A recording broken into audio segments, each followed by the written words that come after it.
most important challenge is the economy and of course the employment challenges.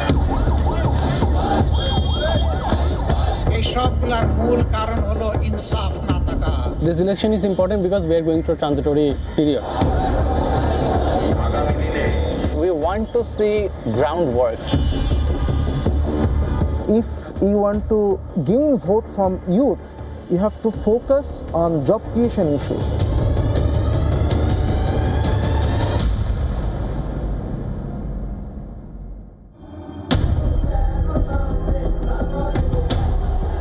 $127 million registered voters. We are going to have a fair election after 17 years. In that excitement, we are here. 300 seats. What we need at the moment in the country is peace. The battleground, the fourth largest Muslim majority nation, Bangladesh. Who will get the magic number of 151 on February 12 polls? This is the battle of Jatiya Sangsad, or the Bangladesh Parliament. A battle between the Bangladesh Nationalist Party and an alliance led by Jamaat-E-Islami and the student-led National Citizen Party. Will the Bangladeshi electorate give Tarique Rahman, the son of former Prime Minister Khaleda Zia, a chance? Or will the tide turn towards the Islamists?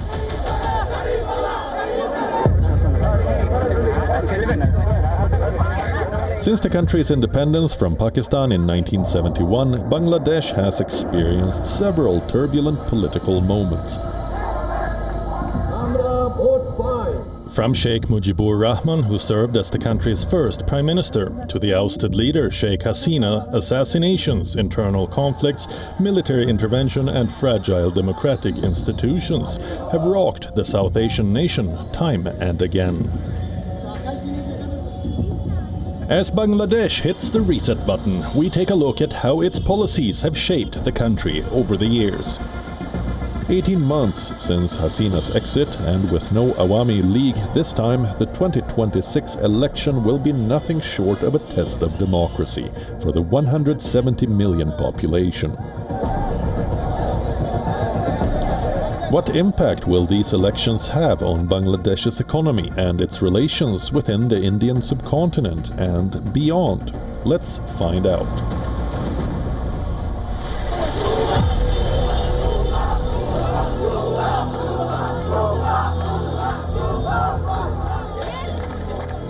In 2024, Bangladesh witnessed one of the most dramatic political upheavals in its history, led not by political parties but by students.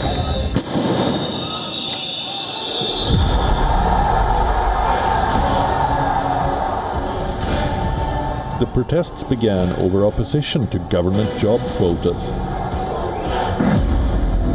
especially opposing a 30% reservation for the families of 1971 freedom fighters, but soon expanded into a wider movement against the ruling Awami League.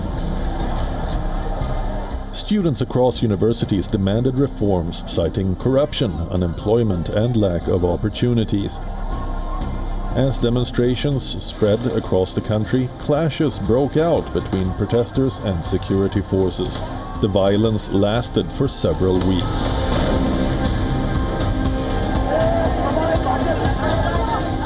According to official estimates, more than 1,400 people were killed, most of them during confrontations with security forces.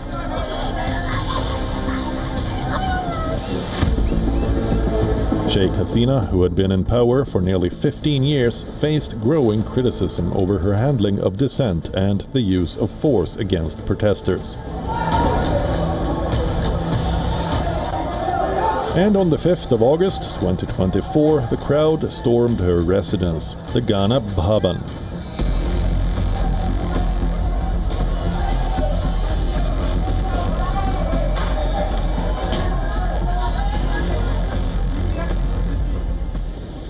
By then, Sheikh Hasina had fled the country. To stabilize the situation, Nobel Prize laureate Muhammad Yunus was sworn in as the head of an interim government on the 8th of August 2024. The interim administration was given the responsibility of restoring law and order and preparing the country for fresh elections. However, in the past 1.5 years, Yunus faced intense criticism regarding his handling of security for minority communities, particularly Hindus. Critics, including international rights groups and Awami League Party, have accused his administration of failing to protect minorities, downplaying violence and allowing radical groups to operate with impunity.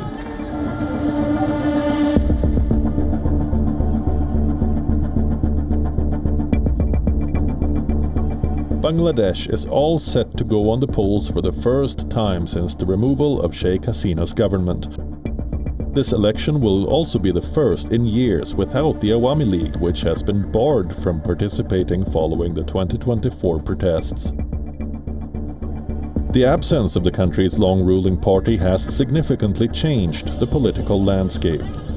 Opposition parties and independent candidates are competing for space in an election that many see as a reset moment. People will vote, and then there will be a government elected by the people, and then there will be opposition parties. So there will this kind of democratic system in the country. So that's why election is important. Voters say key issues include corruption, unemployment and economic uncertainty, problems that had drawn widespread criticism during the Awami League's rule. Many people become graduate every year, but job creation is not proportional. Job sector is not proportional to number of the graduate. In every sector, in Islamic sector, in outer sector, job field is not proportional to number of graduate. The interim government has promised a transparent and fair election process while also committing to political and institutional reforms. But the Awami League has raised questions over fairness. In her most detailed interview since losing power, former Prime Minister Sheikh Hasina said the rule of law has been replaced by mob rule, with minorities living in fear. Hasina accused Chief Advisor Muhammad Yunus of systematically destroying Bangladesh's social fabric. The former PM even said that she wants to return to the country and make the restoration of constitutional order her top priority. So what is the history of Awami League and Sheikh Hasina's rule in Bangladesh? Let's understand.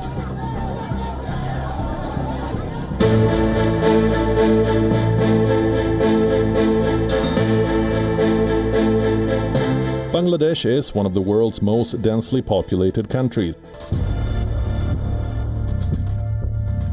It was formerly East Pakistan, where in 1949 the Awami League was formed. The party under the leadership of Sheikh Mujibur Rahman led the struggle for independence from Pakistan. On the 16th of December in 1971, the territory of East Pakistan broke away from Pakistan. Helped by India in its war for liberation against Pakistan, it became Bangladesh. West Pakistan became the Pakistan we know today. On the 12th of January 1972, Mujibur, the father of Sheikh Hasina, assumed the position of the Prime Minister in Dhaka.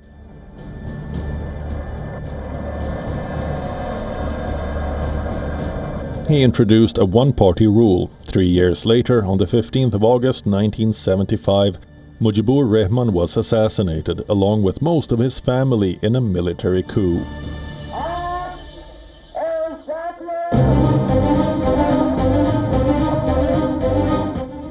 The years that followed after Mujibur's assassination saw a series of abortive coups. Eventually, in the late 1970s, General Ziaur Rahman, the husband of the late opposition chief Khalida Zia, became the de facto leader. But after his assassination, Bangladesh experienced many years under various shades of military rule. The first elections, considered free and fair, were held in 1991, and Begum Khalida Zia, Zia's widow, became the prime minister.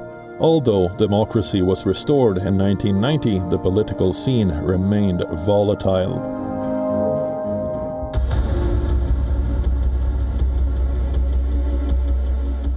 For a very long time, politics in Bangladesh was dominated by the bitter rivalry between two women, Sheikh Hasina and Khaleda Zia of the Bangladesh Nationalist Party. Both became prime ministers at various times since 1991. Their hostility stemmed in part from differences over who played a greater role in Bangladesh's independence struggle. They sank their differences when military ruler Hussein Mohammad Ershad was in power from 1982 to 1990. But after that, they became uncompromising rivals.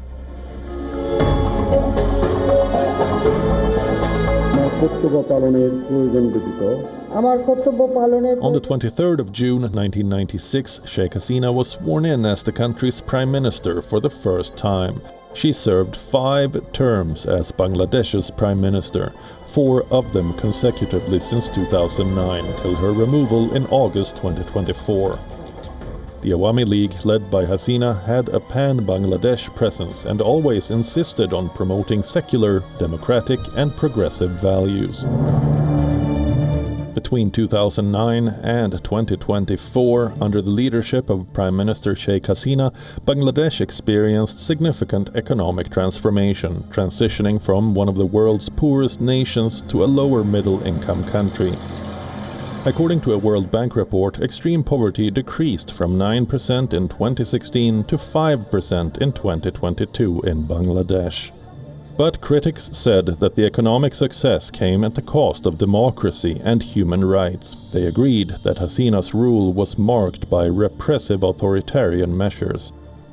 And in August 2024, Sheikh Hasina was finally ousted as a result of anti-corruption and government protests.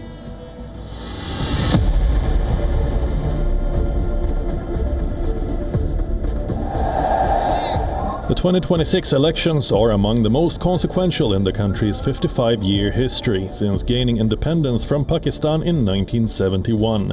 Bangladesh has one of the world's youngest populations, with a significant portion under the age of 30. Among those above the voting age of 18, approximately 56 million or 44% are between the ages of 18 and 37, and nearly 5 million are first-time voters. Bangladesh is a parliamentary republic where executive power is exercised by an elected government, consisting of the Prime Minister and Cabinet. Legislative authority rests with the Jatiya Sangsad, Bangladesh's parliament. It consists of 350 seats, including 300 directly elected seats and 50 seats reserved for women, which are allocated proportionally based on their share of votes. Members serve 5-year terms. In this 2026 election cycle, there are 59 registered political parties in Bangladesh. Of these, 51 parties are actively participating in elections by fielding candidates. In total, 1,981 candidates are contesting, including 249 independent candidates. For the first time in the country's history, a joint election and constitutional referendum will be held on the 12th of February, determining not only who will govern for the next 5 years, but how those in power will govern. In a historic first, the vote will also include diaspora participation. The referendum aims to give political force to the July Charter, a landmark document with over 80 reform proposals, which seeks to reshape Bangladesh's system of governance. Named after the July 2024 uprising, the Charter was drafted by the interim government's National Consensus Commission, drawing on recommendations from 6 reform commissions. Focused on the constitution, judiciary, electoral system, police, public administration and anti-corruption, voters will cast a single yes or no vote on 4 consolidated issues. limiting executive power, introducing of a maximum 2-term limit for the Prime Minister, and strengthening the Parliament, potentially a bicameral system to reduce executive overreach. Judicial independence and rights, enhancing judicial independence and significantly expanding fundamental rights for citizens. Electoral integrity and accountability, restoring a neutral caretaker system to oversee elections and establishing an independent police commission.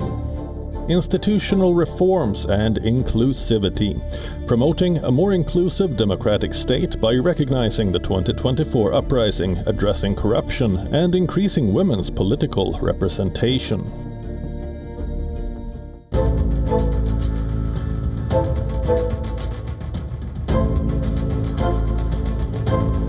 With the Awami League sidelined from the race, what has become clear in the early days of campaigning is that the main contest is between two opposition camps. Leading the charge is Jamaat-E-Islami under Sheikh Rahman, facing off against the Bangladesh Nationalist Party headed by Tarique Rahman.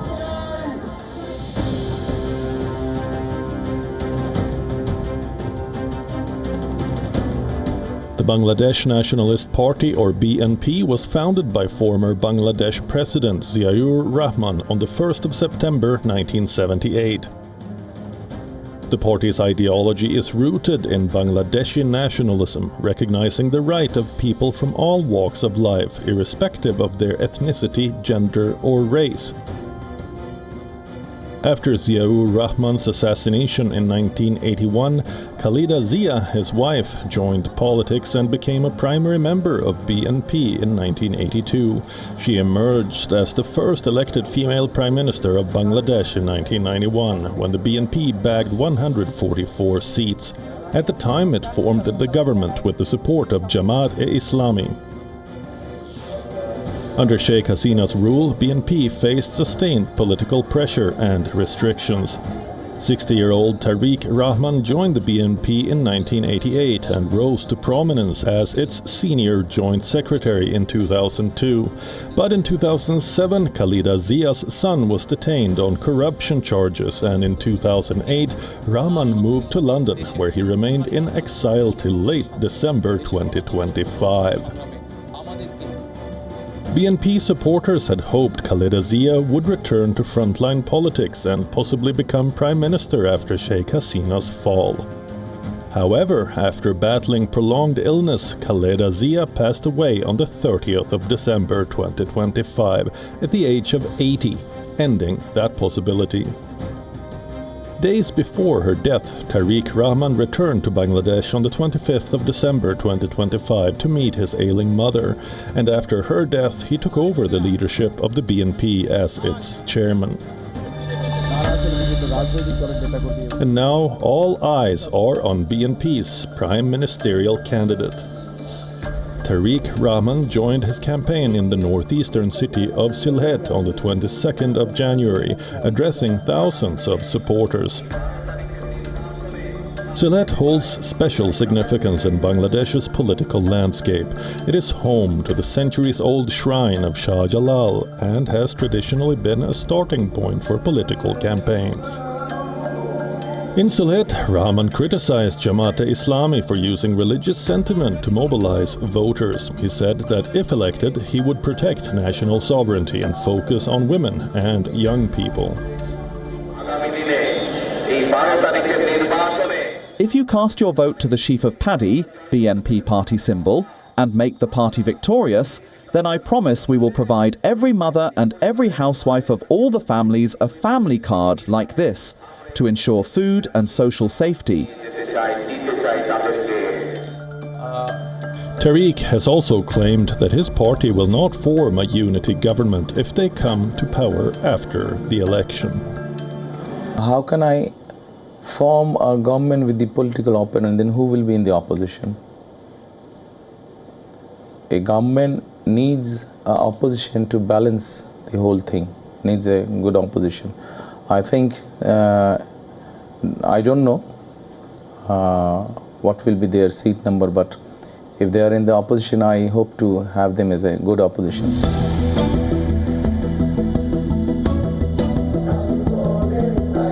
Jamaat-E-Islami is one of the major political parties contesting the 2026 national election in Bangladesh. Originally established as an Islamist movement in the early 1940s, it emerged as a distinct entity in its current form in Bangladesh from 1979. The party believes in building a political system based on Islamic principles and values. Its roots can be traced back to the pre-partition period when Islamist organizations sought to establish religiously based governance in the region, and it later evolved into a political party active in Bangladesh. The party has had a controversial history in Bangladesh. After independence, Jamaat was banned in 1972 for misusing religion for political gains. The ban was lifted in 1979 as it joined hands with BNP. Together, the alliance enjoyed political power at different periods of time. However, the party was banned for years under the Sheikh Hasina regime because of its opposition to Bangladesh's 1971 independence and alleged links to violence during the Liberation War. Following the fall of Hasina, Jamaat-E-Islami has aggressively worked towards a political resurgence in the country. For the upcoming election, Jamaat-E-Islam's prime ministerial candidate is Sheikh Rahman, a 67-year-old party lead. Known for his Islamist background and modest lifestyle, Rahman has promoted Jamaat as a moral and clean alternative in politics, appealing to conservative and religious voters. The root cause of every misdeed and corruption during the previous regime is the lack of justice. If there was justice, then the looters, corrupt people couldn't safely escape after taking people's money from the banks. In the 2026 campaign, Jamaat has joined forces with the National Citizen Party and other smaller parties forming a coalition. The NCP was formed from the 2024 student-led uprising. It agreed to this alliance as an electoral strategy, despite internal resistance from some leaders who say it conflicts with their original democratic ideals. The Jamaat-NCP alliance has drawn particular criticism from women and women's rights groups. Many women activists have spoken out against Jamaat because of its historic stance on gender roles and the lack of female candidates in the party. Some women leaders in the NCP have resigned in protest, saying the partnership undermines progress made in the recent uprising and could restrict women's participation in politics. For more than 3 decades, Bangladesh was one of the few countries in the world to be led by women, yet there are almost none on the February 12 ballots. Yes, you heard it right. Despite helping to spearhead the uprising that led to this vote, women are going to be largely excluded from the South Asian country's political arena. Regardless of which party wins, the outcome will see Bangladesh governed almost exclusively by men. Now, I don't say necessarily that we women have to be the Prime Minister, but it would have been better if we could see more women MPs, members of Parliament, and more women in the cabinet. Women make up less than 4% of the candidates for this election. Just 76 women are among the 1,981 contestants, and most of the parties put only men on their tickets. While the caretaker government of Muhammad Yunus set up a Women's Affairs Reform Commission, his interim administration has also been criticized for sidelining the body and making decisions without consulting women officials. According to a new estimate by the Power and Participation Research Center, poverty in Bangladesh has increased sharply to 27.93%, up from 18.7% in 2022. Whereas Bangladesh Bureau of Statistics revealed that the annual inflation rate in Bangladesh rose to 8.29% in November 2025. For years, election manifestos in Bangladesh carried little weight, often forgotten once the votes were counted. But this time, the stakes are different. The parties are putting forward ambitious economic visions, and voters are paying attention. The BNP has promised to turn Bangladesh into a $1 trillion economy by 2034, while Jamaat is aiming even higher, targeting $2 trillion by 2040. Both stress jobs, industrial growth, youth empowerment and a business-friendly climate. But economists say the real question is not ambition, it is feasibility. Whereas the economy, institutions and public finances actually deliver on these promises remains to be seen.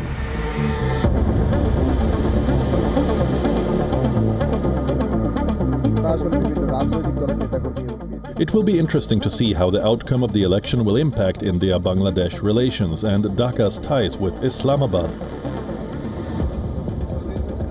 While Bangladesh's relationship with India sharply deteriorated after the fall of Hasina, the period of diplomatic strain is expected to ease when the new government gets elected. Both the BNP and Jamaat have repeatedly said they wanted friendly and cooperative relations with India. On the other hand, Pakistan, with whom Bangladesh has recently increased exchanges, especially economic, and last month resumed direct flights after a 14-year gap, the ties are going to improve further. As Bangladesh heads into one of the most defining elections in its history, the choice before voters goes far beyond political rivalry. It is a decision about stability after turmoil, about the future of its democracy, and about whether economic promises can turn into real change for 170 million people.